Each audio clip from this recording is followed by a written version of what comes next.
Hi! Prince Cake Topper for today's tutorial.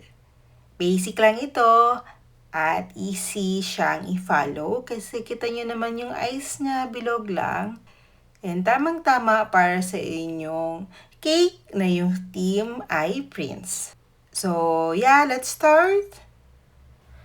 Para sa ating armature, kailangan ko ng floral wire gauge 16 and then floral tape. I-fix lang natin siya. Make sure na maayos yung paka-connect mo para hindi gumalaw yung ating pinaka-structure doon sa ating figure. And yung length niya naman, enough na kaya niyang tumayo ng ating figure. And depende rin kung saan nyo siya itutusok. Kapag sa cake talaga, mas better na mas mahaba ng konti. Pero kapag sa dami cake, kahit 1 inch lang, niya nang tumayo. By the way, yung gamit ko dito ay Sugar King fondant. At nilagyan ko na lang siya ng flexigum para mag-dry talaga siya at mag-set. And para sa ating shirt o yung pinaka-torso niya, gumamit ako ng 10 grams lang. Okay, so bago ko siya ilagay dun sa aking pinaka-armature, I'll check muna kung maganda ba yung proportion niya. Pero yung mga binigay ko naman na grams sa inyo, ay sure na yan na maganda yung proportion.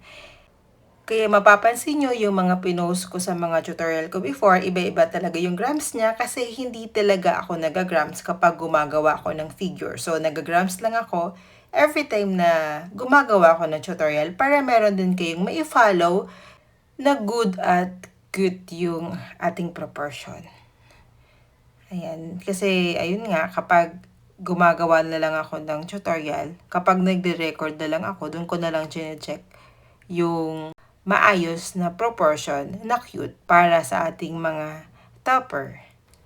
Then, gamitin ko lang yung rod tool na ito para mag-add tayo ng mga creases sa ating damit para medyo magmukha siyang konting realistic. And para sa ating boots, 5 grams para na yun sa left and right. And i-shape natin siya na parang L para magmukha siyang boots. Okay?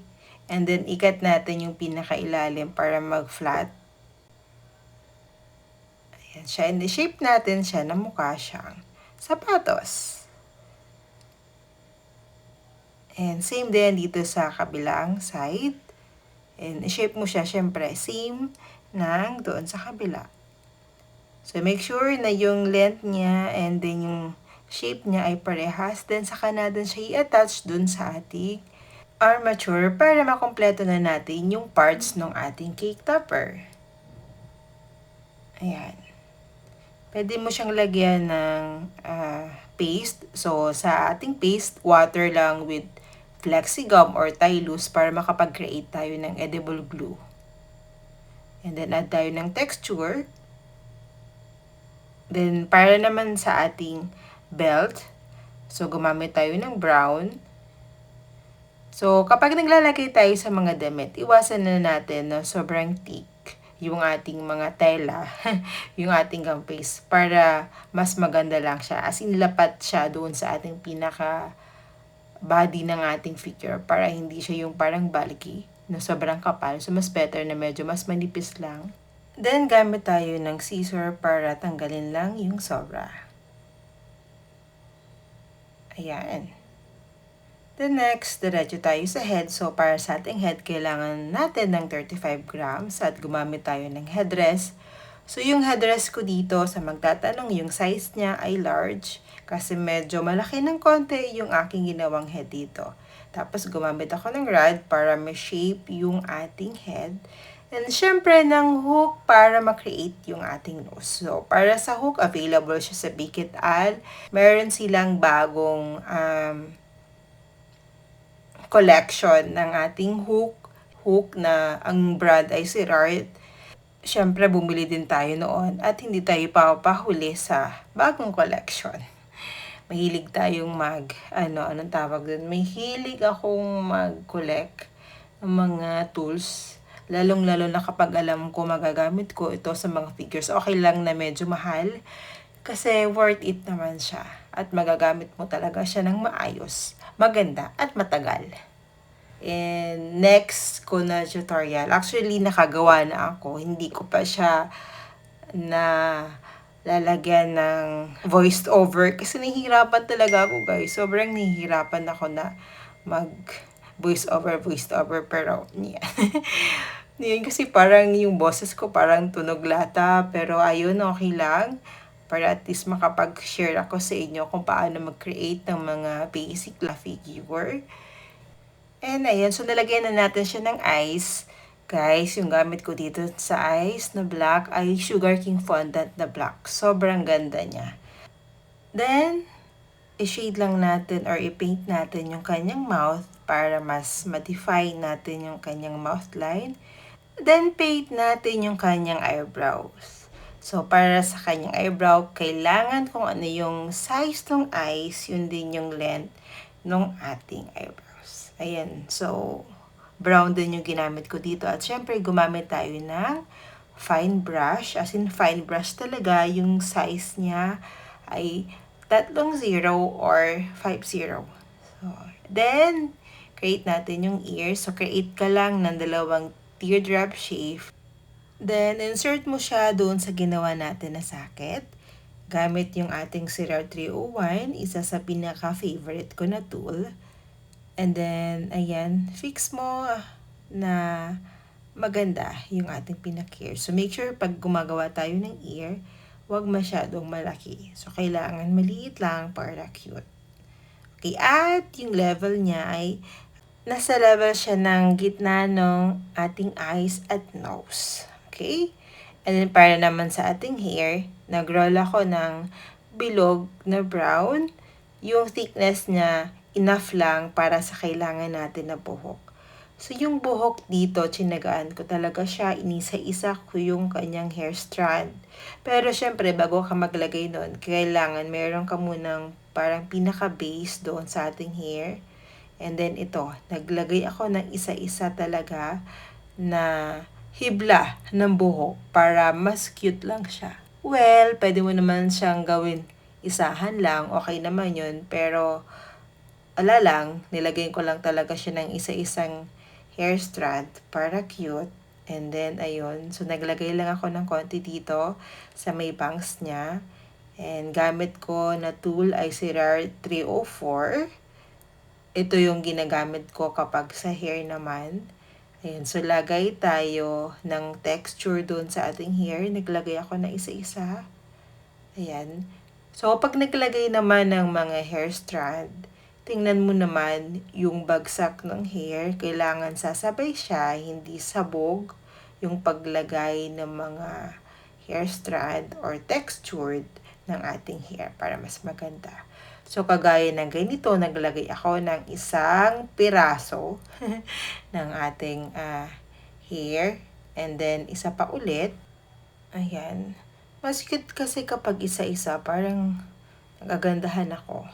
Kahit yung mga iba ko na figure, mapapansin nyo, meron siya mga iba-iba or isa-isang strand. Mas nai-enjoy ko siya. Yes, time consuming, pero after mong matapos, masaya sa heart. Kasi parang mas nalalaro mo yung mga hair strand niya. Gaya ng ganito, 'di ba? Parang nag-add pa ako ng ad. Bayan. So, add ka lang ng ad hanggang hindi mo or hanggang hindi ka masaya sa hair niya. So, pwede na rin naman na yan. Pero ako kasi, ayan, hanggang parang feeling ko na may igaganda pa siya. Gagawin ko pa rin. Kahit na medyo tatagal-tagal yung oras, okay lang.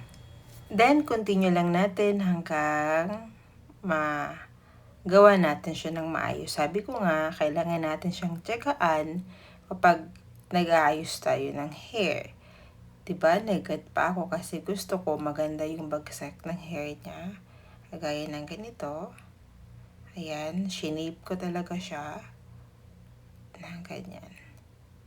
Lagi ko naman sinasabi sa mga student ko or kahit kanino na kapag gumagawa ka talaga ng art, kailangan mo na mahabang pasensya. So, hindi ito pwede sa mga gumagawa pero naiinip ka agad. So, kailangan pag gumawa ka ng figure or ng arts, kailangan meron ka talagang enough na time, meron ka talagang time, paglalaanan mo talaga siya ng oras. Lalong-lalo na kapag beginner ka pa lang. So, kailangan mo siyang practicein, kailangan mo siyang bigyan ng oras na mas lalo mo pa siyang may improve. Ako nga kahit na matagal na sa paggagawa ng ganito, sinisigurado ko pa rin na every time na gumagawa ako, ay kailangan sinisigurado ko na mas na-improve ko siya compare doon sa last ko na ginawa. At higit sa lahat, kailangan nai-enjoy mo yung paggawa mo. Kasi kapag hindi talaga, nagmamadali ka, tapos hindi mo siya nai-enjoy, maiinip ka lang at maboburnout ka. Ako, sobrang nai-enjoy ko talaga yung paggawa ng figure. Yung pagbo-voice over lang talagang hindi ko na-enjoy. Char! Ayun, diba? Diba yung boses ko parang antok na antok, pero ayun. Sige, matatapos din tayo. Ayan. So, nalagay ko lang to. Diba? Parang ang cute lang. Tapos kinulot ko pa yung end.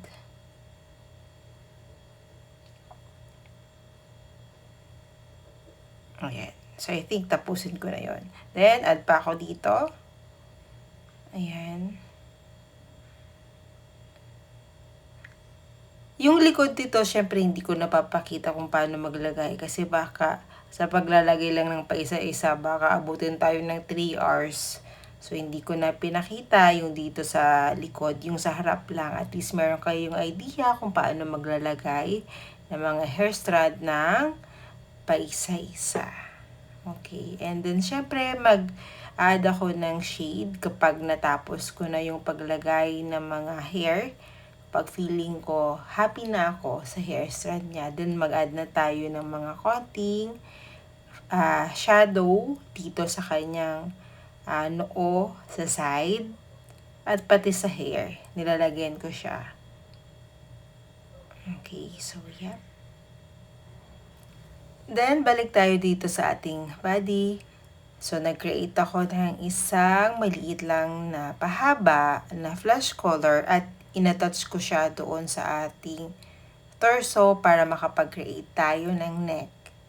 Ayan. So, syempre, kailangan i-attach mo siya ng maganda at yung size ng ating neck proportion doon sa ating katawan. And then, naglagay ako ng detail ng ating color. Ayan. And fix lang natin siya. Alright, then flat tayo ng ating color yellow para doon sa ating kapa or yung para doon sa kanyang coat. And so yung size niya, sukatin nyo muna na syempre kailangan enough siya or tamang-tama lang yung kanyang size, yung kanyang laki, para mai-wrap natin sa body yung ating pinaka-coat. Then, ayan, cut din ulit ako para doon sa another color, naman para doon sa ating coat. And then, attach natin siya. And then, cut natin yung sobra. Pero kung may ilalagay nyo siya ng walang sobra, mas better. Pero kung sobra, pwede nyo naman siyang i-cut. Then, fix lang natin gamit yung 301. Ayan siya.